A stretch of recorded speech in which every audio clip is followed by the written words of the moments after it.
The Arizona sun beat down on Davis-Monthan Air Force Base with the kind of heat that made the tarmac shimmer like water. Staff Sergeant Rachel Morrison wiped the sweat from her forehead with the back of her gloved hand and returned her attention to the massive GAU-8 Avenger cannon mounted beneath the A-10 Thunderbolt II. The 7-barrel rotary cannon was her responsibility today, and she took that responsibility seriously. Rachel had been an aircraft armaments specialist for 8 years now. She knew every inch of these weapons systems, could strip them down and rebuild them in her sleep. But to some people on base, she was still just a woman doing a man's job. "Hey, Morrison, you sure you can handle that beast?" The voice came from behind her, dripping with mockery. She didn't need to turn around to know it was Airman Bryce Caldwell and his usual crew of followers.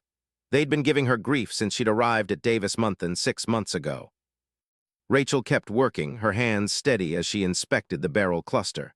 "I've got it covered, Caldwell. Don't you have somewhere else to be?" "I'm just saying," Caldwell continued, moving closer. "That cannon's heavier than you are. Maybe you should wait for one of us guys to help you out, before you hurt yourself." His friends laughed. Rachel's jaw tightened, but she didn't respond.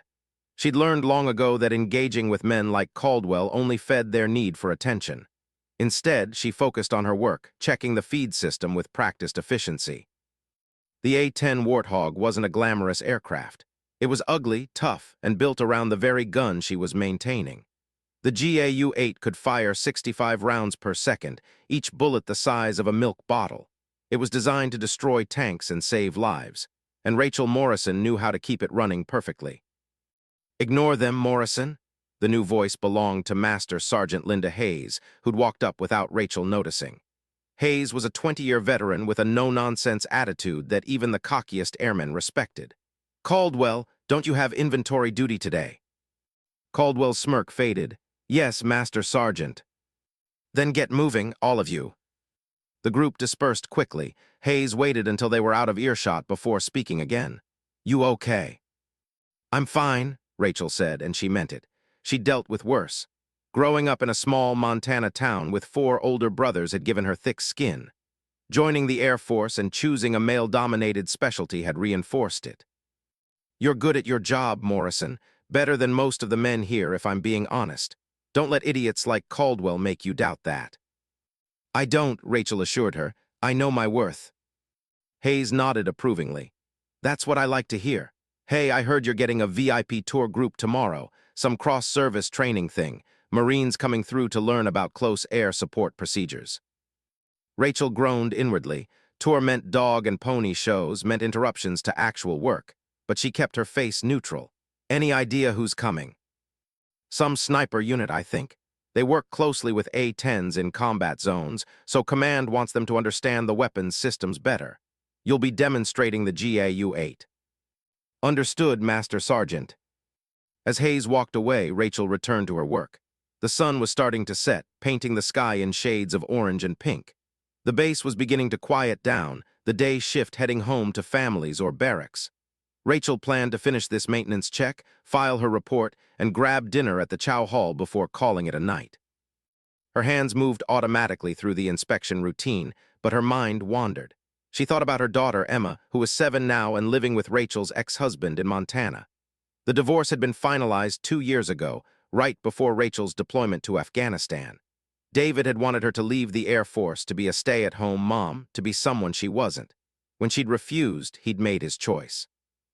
The custody arrangement meant Rachel got Emma for summers and holidays. It wasn't enough. It would never be enough. But Rachel had made her own choice too.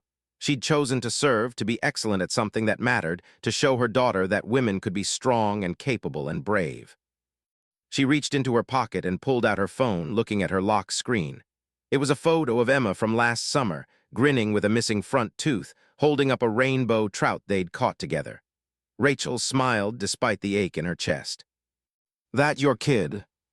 Rachel jumped slightly. She'd been so lost in thought she hadn't heard anyone approach. She turned to find a man in Marine Corps utilities standing a few feet away. He wore the rank insignia of a gunnery sergeant and had the weathered look of someone who'd spent serious time in combat zones. "Yes," Rachel said, slipping the phone back into her pocket. "My daughter, Emma." "She's beautiful," the man said. There was something odd in his voice, something strained. His eyes had moved from Rachel's face to her left hand. Rachel glanced down automatically. She still wore her wedding ring, though she wasn't sure why. Habit, maybe. Or maybe some small part of her wasn't ready to let go of what she'd hoped her marriage would be, even though she knew it was over. The Marine was staring at the ring like he'd seen a ghost. His face had gone pale beneath his tan. "Can I help you with something, Gunnery Sergeant?" Rachel asked, confused by his reaction. He seemed to shake himself out of whatever trance he'd fallen into. "No, sorry, I'm part of the group coming through tomorrow. Thought I'd scout the area beforehand. I'll see you then." He turned and walked away quickly, almost mechanically. Rachel watched him go, frowning. That was strange. Marine Scout snipers were supposed to be the calmest, most controlled people in the military, but this one had looked genuinely shaken. She pushed the odd encounter out of her mind and finished her inspection. Everything was in perfect working order, as she'd known it would be. She documented her findings in meticulous detail, signed off on the maintenance log, and secured the work area. Walking across the base toward the Chow Hall, Rachel thought about tomorrow's tour. She'd done dozens of them over the years. They were usually straightforward. Explain the weapon system, demonstrate some procedures, answer questions, done. This one would be no different. But something nagged at her. The way that Marine had looked at her ring, the shock in his eyes, the almost fearful way he'd backed away. Rachel shook her head. She was overthinking it. He'd probably just been surprised to see a wedding ring on someone in uniform, working alone on the flight line at dusk. Or maybe he was dealing with his own problems. Everyone carried something. She'd learned that in Afghanistan. Every soldier, every airman, every Marine she'd worked with had been carrying something. Fear, loss, guilt, hope. The weight of war settled on everyone differently, but everyone felt it. Rachel had done her tour, had kept the weapons systems running while pilots flew missions that saved ground troops pinned down by enemy fire. She'd worked 18-hour days in 120-degree heat, had gone weeks without a real shower, had eaten more MREs than she cared to remember. And she'd been good at it, excellent at it. That deployment had cost her her marriage, but it had also proven something to herself. She could handle pressure. She could perform under the worst conditions. She could be depended on when lives were at stake. The chow hall was half empty when she arrived. Rachel grabbed a tray, loaded it with meatloaf, mashed potatoes, and green beans, and found a table in the corner. She ate alone, which was how she preferred it most days. Alone meant no Caldwells making snide comments. Alone meant no forced small talk. Alone meant peace. After dinner, she walked back to her quarters in the enlisted housing area. Her room was small but neat. A bed, a desk, a dresser, a small TV. Photos of Emma covered one wall. Books filled the shelves, military thrillers, technical manuals, and a few romance novels she'd never admit to anyone she read. Rachel changed into PT gear and went for a run around the base. 5 miles, her usual evening routine. Running helped her think, helped her process the day, helped her sleep. She pushed herself hard, feeling her muscles burn, her lungs work. By the time she returned to her quarters, showered, and climbed into bed, it was nearly 10 o'clock. Rachel woke at 5:30, as she did every morning without needing an alarm. She went through her routine: PT, shower, uniform, breakfast. By 7:30, she was on the flight line preparing for the day's tour. Master Sergeant Hayes had emailed her the details. The Marine unit was from Camp Pendleton, a scout sniper platoon that had recently returned from deployment. 8 Marines total, including their platoon commander. They'd be on base for 3 days, attending briefings and training sessions on close air support coordination. Rachel set up her demonstration area near the A-10 she'd been working on the previous evening. She arranged tools, prepared visual aids, and reviewed her talking points. She might not love giving tour, but she'd be damned if she didn't do it professionally. At 0900 hours, Master Sergeant Hayes appeared with the Marine group in tow. Rachel snapped to attention and saluted the Marine captain leading the group. "At ease," the captain said. He was young, maybe 30, with the confident bearing of an infantry officer. "I'm Captain Mitchell. This is my scout sniper platoon. We've worked extensively with A-10’s downrange, but Command wants us to better understand the weapons systems we're calling in." "Understood, sir. I'm Staff Sergeant Morrison. I'll be walking you through the GAU-8 Avenger cannon today." Rachel scanned the group of Marines. They were all watching her with varying degrees of interest. Some looked engaged, others skeptical. And then she saw him. the gunnery sergeant from last night. He was standing at the back of the group, and the moment their eyes met, his face went rigid. He looked like he wanted to be anywhere else in the world. Rachel forced herself to focus on the captain. "If you'll follow me, gentlemen, we'll start with an overview of the weapon system." She launched into her presentation, falling into the comfortable rhythm of technical explanation. The GAU-8 Avenger was a marvel of engineering. It weighed over 600 pounds, fired 30mm rounds, and was so powerful that the recoil could actually slow the aircraft down in flight. The A-10 was essentially built around this gun, not the other way around. The Marines listened attentively, asking intelligent questions. These were combat veterans who understood the value of the weapon she was describing. They'd probably all been saved by A-10 gun runs at some point in their deployments. All except one. The gunnery sergeant at the back hadn't said a word. He kept staring at Rachel with an expression she couldn't quite read. Not hostility exactly, something more complicated, something that made her uncomfortable. "The rate of fire is 65 rounds per second," Rachel continued. "But pilots typically fire in 1 to 2 second bursts to conserve ammunition and maintain accuracy. The sound is distinctive. Troops on the ground call it the BRRRT sound, and it's usually the best sound they'll ever hear." A few Marines chuckled at that. One raised his hand. "Staff Sergeant, what's the maintenance cycle like for a weapon system this complex?" Rachel smiled. Finally, a question she could really sink her teeth into. "Excellent question. The GAU-8 requires inspection after every 50 rounds fired, with more detailed maintenance every 250 rounds. She went on, detailing the maintenance procedures, the common failure points, the solutions to typical problems.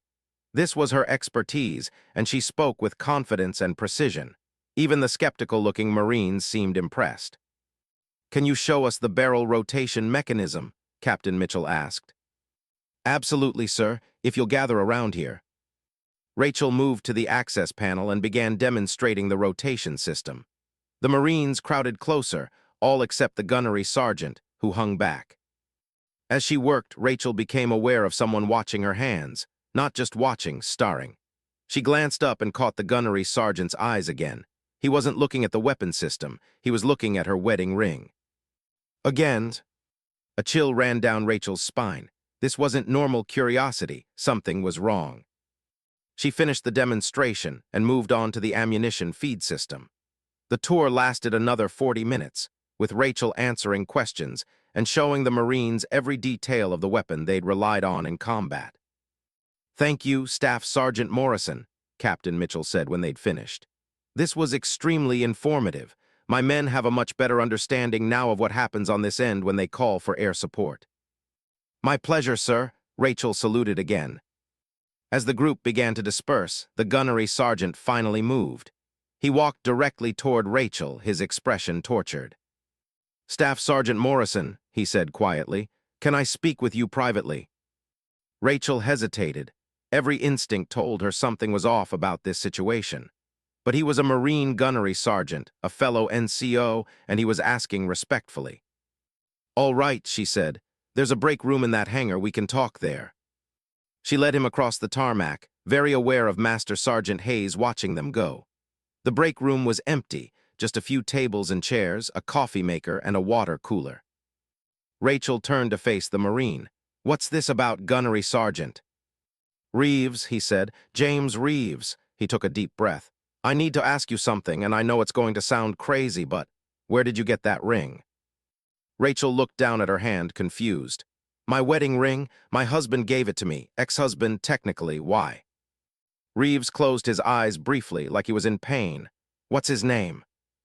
"I don't see how that's any of your business," Rachel said, her voice cooling.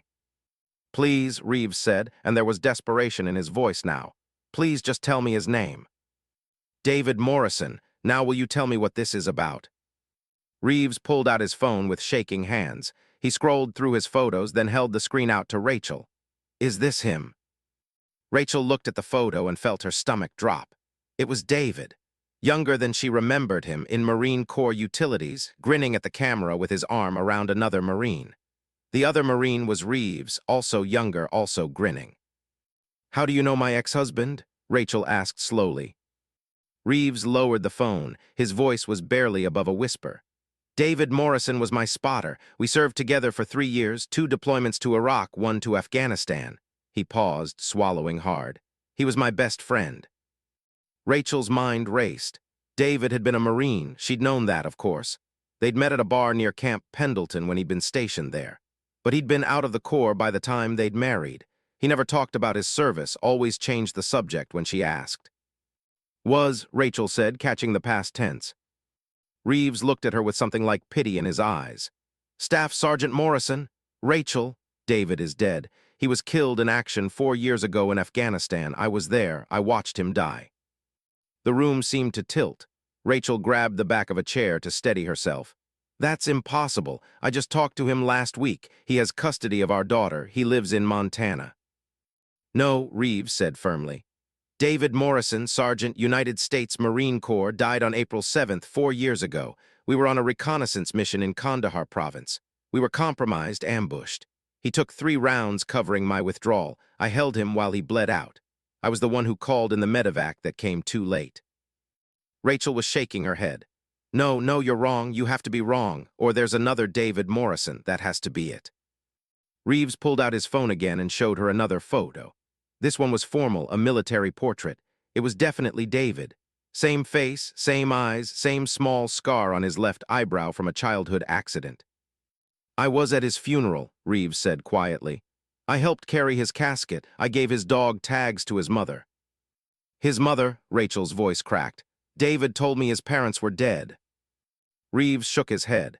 His mom lives in Billings. His dad passed when David was a teenager, but his mom is still alive. She took his death hard, really hard. The room was spinning now.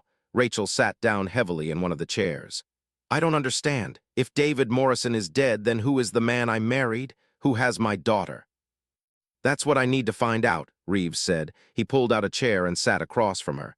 Tell me everything. When did you meet him? What did he tell you about himself? Rachel's mind felt like it was moving through fog. We met 6 years ago, at a bar in Oceanside. He said he'd just gotten out of the Marines, was looking for civilian work. He was charming, funny, attentive. We dated for 8 months, then got married. Reeves listened intently as Rachel continued her story, his jaw clenching tighter with every detail.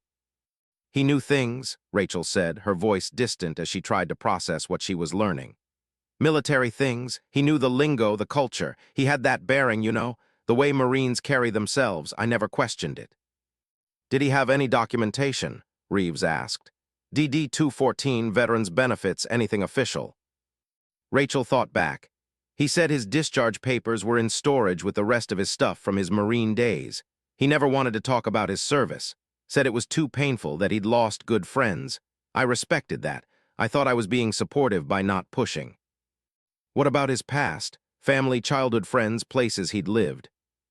He said he was from Montana originally, that his parents were dead, that he'd moved around a lot as a kid because his dad was military. Rachel felt sick. He had answers for everything, good answers, believable answers. Reeves ran his hand through his hair. I don't even know what this is. Identity theft, fraud, but why? What would anyone gain from pretending to be a dead Marine? He wanted me to leave the Air Force, Rachel said suddenly. From the beginning, he was always pushing me to get out, to be a stay-at-home mom. He got angry about my deployment, said I was choosing the military over my family. The divorce was his idea, not mine, and he fought for full custody of Emma. Where is your daughter now? Reeves asked, his voice sharp with new urgency. With him, with David, or whoever he is. Rachel stood up abruptly. I need to call her. I need to make sure she's okay. She pulled out her phone with trembling hands and dialed David's number. It rang 4 times, then went to voicemail. This is David. Leave a message. David, it's Rachel. Call me back as soon as you get this. I need to talk to Emma. She hung up and immediately dialed again, voicemail again, and again, and again. He's not answering, Rachel said, panic rising in her throat. Why isn't he answering? Try your daughter's phone, Reeves suggested. She doesn't have one. She's 7. David said she was too young. Reeves was already pulling out his own phone. Give me his full name and the town where he lives. I have contacts who can run a background check. David Morrison, Missoula, Montana. Rachel rattled off the address while Reeves typed rapidly. Do you have a photo of him? Reeves asked. A recent one. Rachel scrolled through her phone and found a picture from last summer. David and Emma at a park, both smiling. She felt her heart clench at the sight of her daughter's happy face. She sent the photo to Reeves. I'm sending this to a friend of mine, Reeves said. Former intelligence. If there's anything to find on this guy, he'll find it. Master Sergeant Hayes appeared in the doorway. Morrison, everything okay in here? Rachel opened her mouth but didn't know what to say. How did you explain that your ex-husband might be an imposter, that your daughter might be in the custody of a stranger? Reeves stood. Master Sergeant, I'm Gunnery Sergeant Reeves, USMC. We have a situation that requires immediate attention and discretion. Hayes's expression sharpened. What kind of situation? The kind that might need OSI and NCIS involvement, Reeves said. OSI was the Air Force Office of Special Investigations. NCIS was the Naval Criminal Investigative Service. Hayes's eyes widened slightly, but her voice remained calm. Let's move this conversation somewhere more private, my office. They followed Hayes across the base to the administrative building. Her office was small but functional, with a desk, a computer, and several filing cabinets. She closed the door behind them. Talk, Hayes said. Reeves laid out the situation with military precision. The real David Morrison, his death 4 years ago, Rachel's marriage to someone using David's identity, the daughter currently in this imposter's custody. Hayes listened without interrupting, her expression growing more serious by the moment. When Reeves finished, she turned to Rachel. You're certain your ex-husband had access to detailed information about the real David Morrison, enough to convincingly impersonate him? He knew things he shouldn't have known, Rachel said. Stories that sounded personal, details about Marine training deployments combat. I thought he was sharing his own experiences. He was sharing David's experiences, Reeves said bitterly. My friend's life stolen and used as a cover story. Hayes picked up her phone. I'm calling OSI. This is beyond base security now. While Hayes made the call, Rachel tried David's number again. Still voicemail. She sent a text. Please call me, it's urgent. Then another, is Emma okay? I need to know she's safe. No response. Reeves was packing, his hands clenched into fists. I should have known. I should have figured this out sooner. That ring, David's ring, I recognized it the moment I saw it. His grandmother's ring, passed down through 3 generations. He showed it to me the week before he died. He'd been planning to propose to his girlfriend when we got home. What girlfriend? Rachel asked. Melissa, they'd been together since high school. David was going to marry her, settle down in Montana near his mom. Reeves stopped packing and looked at Rachel. Whoever this imposter is, he must have been there when David died. Maybe another Marine, maybe someone we worked with in-country, someone who had access to David's personal effects. Rachel felt dizzy. He gave me a dead man's ring. He made me think it was his grandmother's. I wore it thinking it was a family heirloom connecting me to his past. It was a family heirloom, Reeves said quietly, just not his family. Hayes hung up the phone. OSI is sending 2 agents. They'll be here in 30 minutes. In the meantime, Morrison, I need you to write down everything you can remember about your ex-husband. Where you met, what he told you about his past, friends, associates, any documentation you might have. Everything. Rachel nodded and sat down at Hayes's desk. Her hands were shaking as she picked up a pen and began to write. The memories came flooding back, but now they looked different. Every story David had told her, every detail of his supposed past, all lies. All stolen from a real man, a good man, a Marine who died serving his country. And somewhere in Montana, her daughter was with the person who'd stolen that man's identity. Rachel's blood ran cold at the thought. What kind of person did something like this? And what did he want with Emma? Reeves's phone buzzed. He looked at the screen and his expression darkened.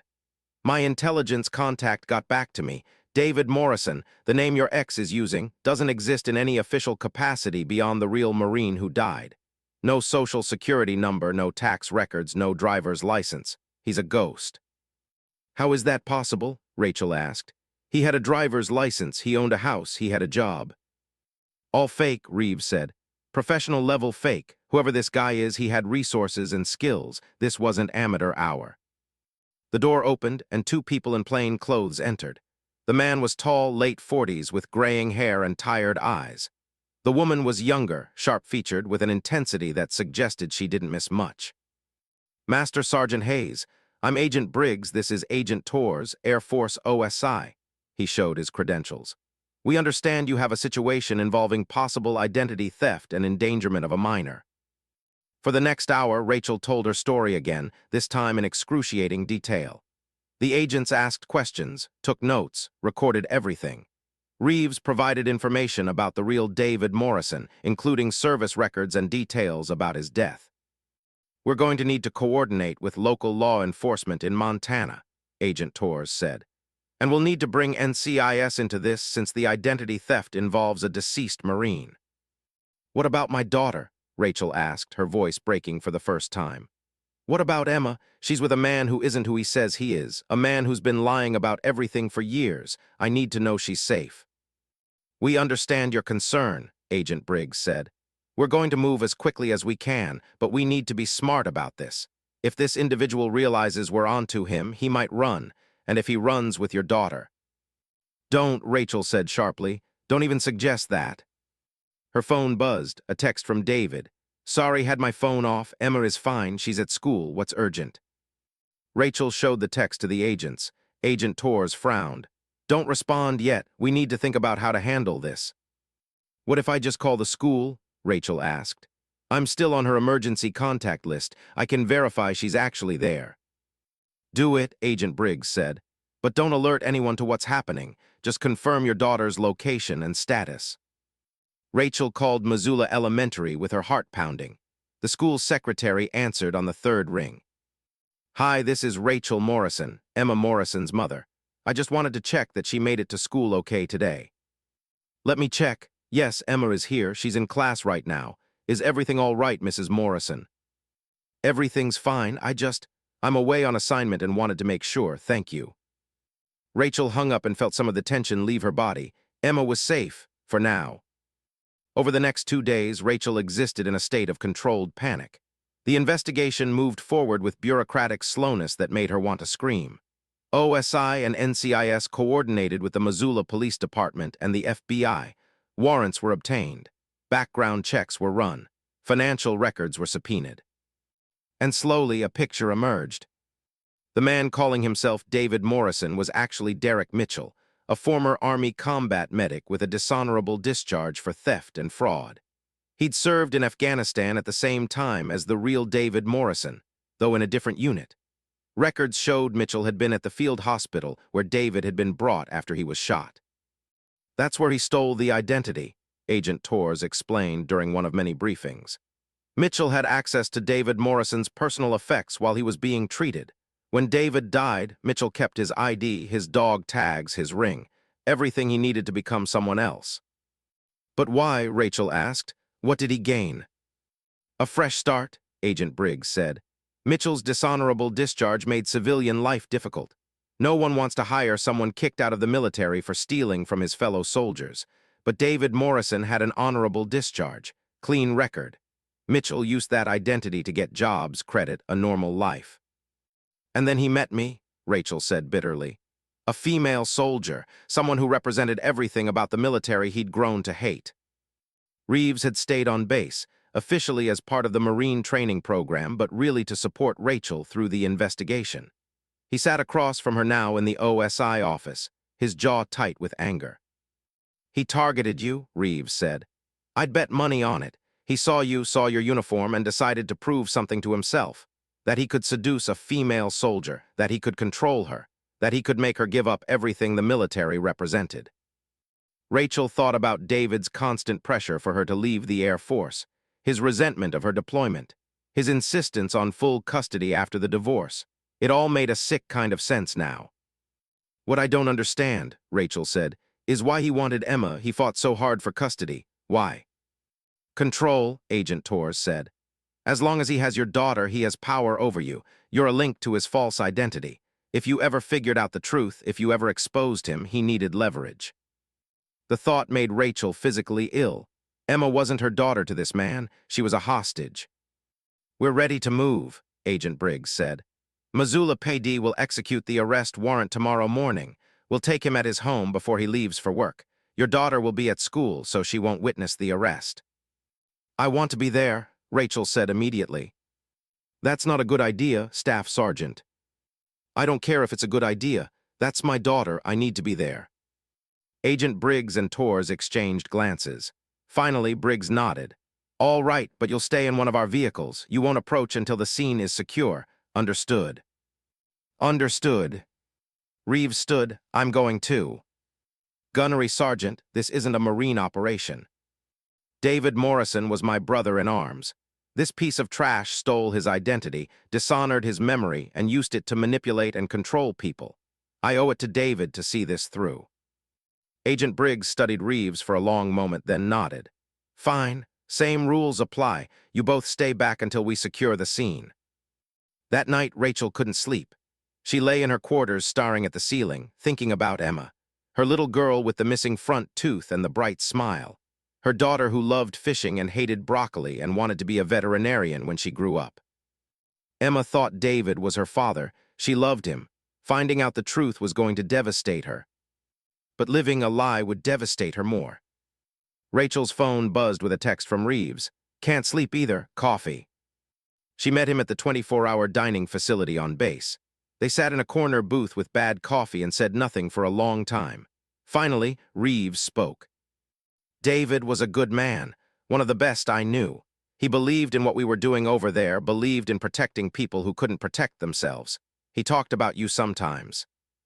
Rachel looked up, surprised. "What?" "Not you specifically, but he talked about the kind of woman he wanted to marry, someone strong, someone who wouldn't break under pressure, someone who served something bigger than themselves." Reeves smiled sadly. "He would have liked you, the real you, not the version Mitchell tried to control."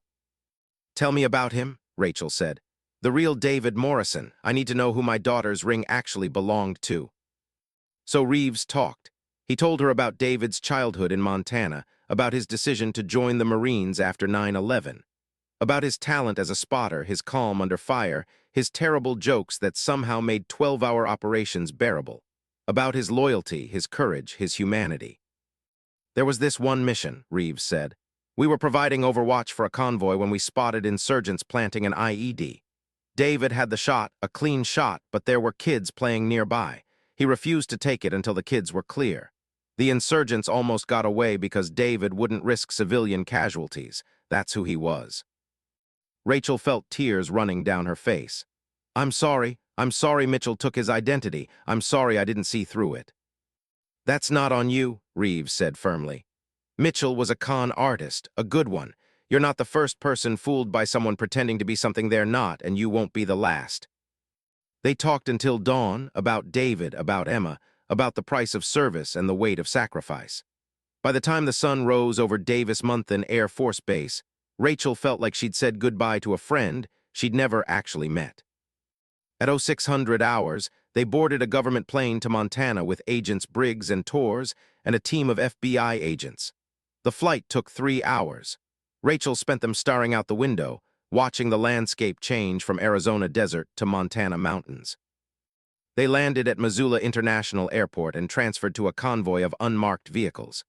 The drive to David's, to Mitchell's, house took 20 minutes through quiet suburban streets. Kids were heading to school. Adults were commuting to work. Normal life, oblivious to the drama about to unfold.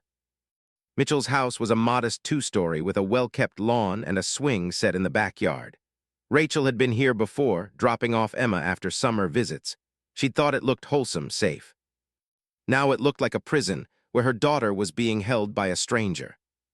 The convoy parked 2 blocks away. Agent Briggs turned in his seat. "Morrison, Reeves, you stay here. We're going in now. It should be quick." Rachel watched through the vehicle's window as agents in FBI windbreakers approached the house. They knocked, waited, knocked again, louder this time. The door opened. Mitchell stood there in a bathrobe, coffee mug in hand. He looked confused, then alarmed as the agents identified themselves. Rachel couldn't hear what was being said, but she could see Mitchell's face change. Confusion became fear. Fear became desperation. He turned like he was going to run back into the house. Agents swarmed. Mitchell was on the ground in seconds, hands cuffed behind his back. He was shouting something, struggling against the agents. They pulled him to his feet and began walking him toward one of the vehicles. As they passed Rachel's vehicle, Mitchell saw her through the window. His eyes widened. Then his expression twisted into something ugly and vicious. "You bitch," he screamed. "You couldn't just leave it alone. You couldn't just accept that you lost." Reeves put a hand on Rachel's shoulder as agents pushed Mitchell into a vehicle and drove away. "It's over," Reeves said. But Rachel shook her head. "Not yet, not until Emma knows the trut." The hardest conversation of Rachel's life happened in a sunny office at Missoula Elementary School, with Emma sitting beside her and a child psychologist present to help navigate the revelation. Emma had been confused when Rachel showed up unannounced. Confused but happy, running into her mother's arms with a squeal of delight. "Mommy, what are you doing here? Is it summer already?" "Not yet, baby, but I needed to see you. We need to talk about something important." The psychologist, Dr. Sarah Chen, had helped Rachel prepare for this moment. They'd decided on honesty appropriate to Emma's age, with support and reassurance at every step. "Emma," Rachel began, holding her daughter's small hands in hers. "You know how Daddy told you his parents died a long time ago?" Emma nodded. "Before I was born, that's why I don't have grandparents." Rachel's heart broke a little more. "Sweetheart, that wasn't true. The man you call Daddy. He lied about who he is. His real name is Derek, and he's not actually your father." Emma's face scrunched up in confusion. "What do you mean?" Over the next hour, Rachel and Dr. Chen explained as gently as possible. They talked about how sometimes people pretend to be someone they're not. How the man Emma called Daddy had taken another person's name and life. How he'd lied to Rachel too, to everyone. "But he loves me," Emma said, her voice small and scared. "Daddy loves me. He makes me pancakes on Saturdays." "I know he took care of you," Rachel said carefully. "I know he was nice to you, but Emma, your real daddy, your biological father, is someone else. Someone who loved me very much and who would have loved you if he'd known about you." "Where is he?" Emma asked. Rachel glanced at Dr. Chen, who nodded encouragingly. "Your biological father's name was David Morrison. He was a soldier, a very brave one. He died before you were born, fighting to protect people." Emma was crying now, tears streaming down her face. "I don't understand. Why would Derek lie? Why would he pretend?" "I don't know, baby. Sometimes people make bad choices for complicated reasons." "Is he in trouble?" "Yes, he's going to have to answer for the lies he told." "But what about me?" Emma's voice rose in panic. "Where do I go? Who takes care of me now?" Rachel pulled her daughter into her arms, holding her tight. "I do. You're coming home with me, Emma. You're going to live with me now." "But your job, you're always gone." "Not anymore," Rachel said, and she meant it. She'd already made the decision. "I'm going to request a base closer to here, or maybe I'll leave active duty and join the Air National Guard. Either way, I'm going to be here, for you, every day." Emma cried into Rachel's shoulder for a long time. Dr. Chen sat with them, offering quiet support, until Emma's sobs finally subsided into hiccups. "Do I have any real family?" Emma asked quietly. "Besides you?" Rachel smiled through her own tears. "Yes, you have a grandmother in Billings, your real daddy's mother. Her name is Catherine, and she's wonderful. I talked to her yesterday, and she wants to meet you very much." "Really?" "Really, and you have a friend named James who knew your real daddy. James was his best friend, and he's going to tell you all about him." The transition wasn't easy. Emma struggled with the revelation, with the loss of the only father she'd known, even if that father had been a fraud. She had nightmares. She asked endless questions. She grieved for Derek Mitchell while simultaneously trying to understand why he'd lied. But Rachel was there for all of it. She took 30 days of leave, then requested and received a transfer to Malmstrom Air Force Base, just 3 hours from Missoula. She found a small house off base. She enrolled Emma in therapy. She was present every single day in a way she hadn't been able to be before. And Reeves kept his promise. He came to Montana on leave and spent a weekend telling Emma about her biological father, about David Morrison's love of fishing, his terrible jokes, his bravery. He showed Emma pictures, shared stories, made David real in a way Emma could understand and eventually take pride in. Catherine Morrison welcomed her newly discovered granddaughter with open arms. The first time they met, Catherine cried and told Emma she had her father's eyes. She showed Emma photo albums, gave her David's dog tags, taught her about the Morrison family history. The ring, David's grandmother's ring, Rachel returned to Catherine. It belonged with the Morrison family, not with the woman who'd been deceived into wearing it. But Catherine, with tears in her eyes, insisted Rachel keep it. David would want Emma to have it someday, she said. And until then, you wear it as a reminder that you gave my granddaughter back to us. Your family now, too. Derek Mitchell was convicted of identity theft, fraud, and a dozen other charges. He received 15 years in federal prison. At his sentencing, Rachel sat in the gallery with Emma, Reeves, and Catherine. She wanted Mitchell to see what he'd tried to destroy and failed. As Mitchell was led away in shackles, he looked at Rachel one last time. She stared back unflinching. He'd tried to control her, to diminish her, to make her give up everything she'd worked for. But she'd survived. She'd protected her daughter. She'd won. 6 months after Mitchell's arrest, Rachel stood on the flight line at Malmstrom Air Force Base, preparing an A-10 for a training mission. Emma was in school. Rachel's new team respected her expertise. Life had found a new rhythm. Staff Sergeant Morrison, a young airman approached nervously. I was wondering if you could show me the maintenance procedure for the GAU-8. I'm new to the flight line, and I heard you're the best. Rachel smiled. Happy to help. Let's start with the basics. As she taught the young airman, Rachel thought about everything that had led to this moment. The deception, the investigation, the painful truths, the strength it took to rebuild a life after it had been shattered by lies. She thought about David Morrison, the Marine who died with honor, whose identity had been stolen but whose legacy lived on in his daughter, in his mother, in his friend Reeves, who'd recognized a ring and refused to let the truth stay buried. And she thought about herself, Rachel Morrison, Staff Sergeant, United States Air Force, Aircraft Armament Specialist, single mother, survivor. She'd been underestimated, mocked, deceived, but she'd proven that she was stronger than anyone gave her credit for. She'd protected her daughter. She'd honored a fallen Marine's memory. She'd refused to be broken. The A-10 Warthog beside her was ugly, tough, and built around a massive gun that could destroy tanks and save lives. Rachel had always identified with that aircraft. Not pretty, not glamorous, but deadly effective and absolutely reliable when it mattered most. As the Arizona sun set behind Montana mountains, Rachel Morrison smiled. She'd been just cleaning an A-10's cannon when a Marine sniper saw her ring and froze. That moment had changed everything, had revealed a truth that needed to be exposed. She touched the ring on her finger, David Morrison's grandmother's ring, now entrusted to her until Emma was old enough to inherit it.